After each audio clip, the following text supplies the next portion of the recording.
دوستو، بے نمازی کو 3 طرح کی سزا دی جائے گی۔ پہلی سزا یہ ہوگی، جب اس کو قبر میں ڈالا جائے گا تو اس کی دائیں والی پسلیاں بائیں پسلیوں میں اور بائیں والی پسلیاں دائیں پسلیوں میں مل جائیں گی۔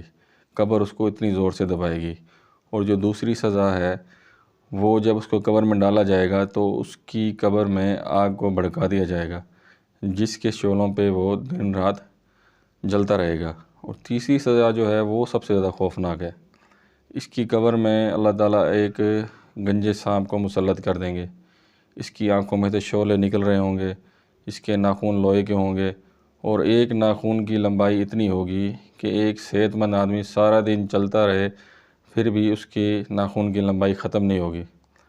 اور اس کی آواز اتنی خوفناک ہوگی جیسے بجلی آسمان میں کڑاکے مارتی ہے، اتنی خوفناک اس کی آواز ہوگی۔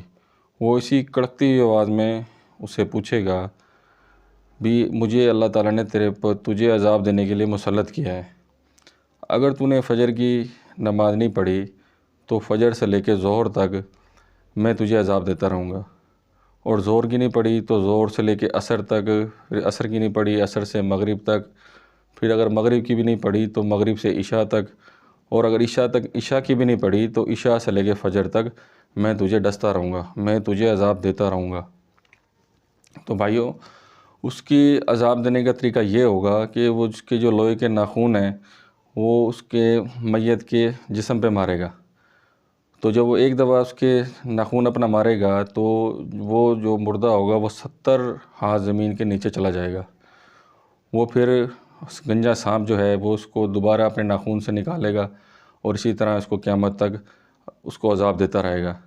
تو بھائیو، تو ہمیں چاہیے کہ ہم سب سے پہلے جو ہے وہ 5 ٹائم کی نماز اپنی پوری کریں، کیونکہ قبر میں سب سے پہلا سوال جو ہے وہ نماز کا ہی ہوگا، ٹھیک ہے نا جی۔